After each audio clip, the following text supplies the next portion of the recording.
Hey y'all, welcome back to the internet. This is Avery. And hey y'all, welcome back to the internet. This is Avery. Right.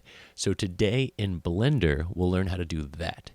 And that is a really simple trick using sculpt brushes and shape keys. So with shape keys, we can animate the changes that we make onto an object. So if we make it in edit mode and move vertices around, or if we make it in, say, sculpt mode and sculpt on something onto an object. So let's go over into Blender and take a look. Here we are in Blender. Let's look at this default cube, and this is what we'll use. So the first thing to know when you're using shape keys is you need information. I mean, you don't need any information, but it will help you if you're doing the sculpt. But let me just show you shape keys without information. So with your object selected, come down here to Object Data Properties, and you can see right now we have this shape keys window. See it? We add our first shape key, and it's actually the basis, which is our object with no effect to it, right? It's just that cube. Then we click again, so this is important. You have to click twice, so you have your basis and you have your key 1. And now I'm going to show you what you do in just sort of edit mode. So right, we only have the 1, 2, 3, 4, 5, 6 vertices. Wait, 1, 2, 3, 4. 5, 6, 7, 8 vertices, the 6 sides of this. But we're going to grab a vertex, move it, right, with we're kind of like highlighted with our key, so we're affecting this change within our key in edit mode, and watch what happens when I go back to object mode. Wait, what happened to the change I just made, the move that I made to my vertex? Well, look. So right now, our key has a value of 0. When it has a value of 1, that means that the key is 100%. That move, what we keyed, the move that we keyed is 100% affected to the vertex or to whatever you've done, to essentially to the basis. That makes more sense to say it that way. So you can see what happens there. And this, my friends, is you have the ability to keyframe this. So say you're making a 120 frame animation, you can hover over this, the value, hit I, and see it turns yellow, so now it's keyframed. I can move my playhead, reduce the value to any number along this this range, hit I, and I added another keyframe, so now I can animate with shape keys. Okay? Cool. Let's get rid of this default cube and start all over again with Shift, Mesh, a new cube. Now I'm going to show you how you do the shape keys with Sculpt. So we learned that we can do it with just moving a vertex, right? Moving a point.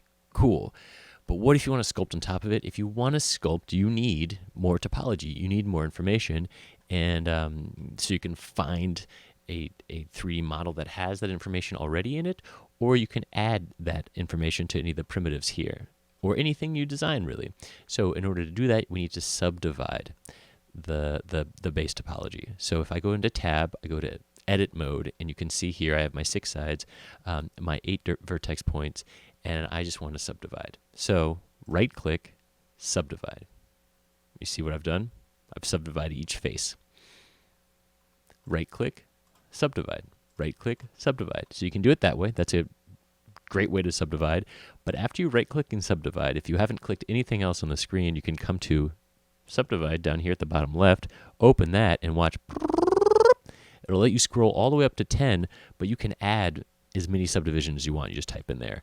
This is pretty cool. It's a lot of information, but I kind of want to roll with it. So now I'm going to tab out into object mode.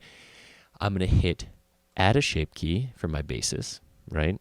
Add another shape key for the animation that I'm going to make with my sculpt before I start sculpting, actually, because I want to see my sculpt. Remember when I had it at 0 and was in object mode, I couldn't see anything. I couldn't see the move that I made to the vertex point when I was in edit mode, right? So I want to jack this all the way up to 1 right now, so it will be 100% of the changes that I affect. I'm going to come into sculpt mode, just grab a sculpt brush, and sort of sculpt away, right? Oh my gosh, look at this. Brilliant. And then watch this. Come back into object mode. You see what I'm saying? Cool. Really, really simple. So that's pretty much it. And I'm going to leave it there. Well, I'll just show you one more time how you do a whatchamacallit, a keyframe. So have your playhead all the way at 1. Come over to your value within your shape key. So let's say we start from 0. Click I. It turns yellow. It's created a keyframe. Cool. Let's come to, say, 60. We'll jack it all the way up. It's orange, which means that it is the change since the initial keyframe, but it's not keyframed. It's not locked in yet. So we have to hit I. It turns yellow. Holy moly. Now, let's just do this duplicate trick because we want to return back to our original state. So click that initial keyframe, Shift D to duplicate. Let's go for a walk to 120. Click to confirm. And now,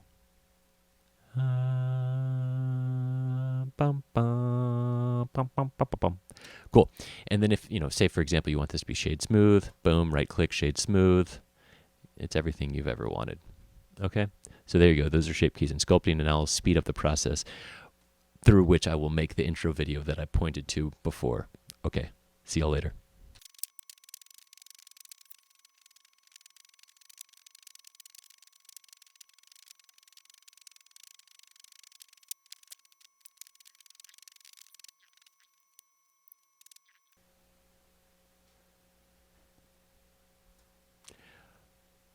All right. And that's the end of the tutorial. See you later.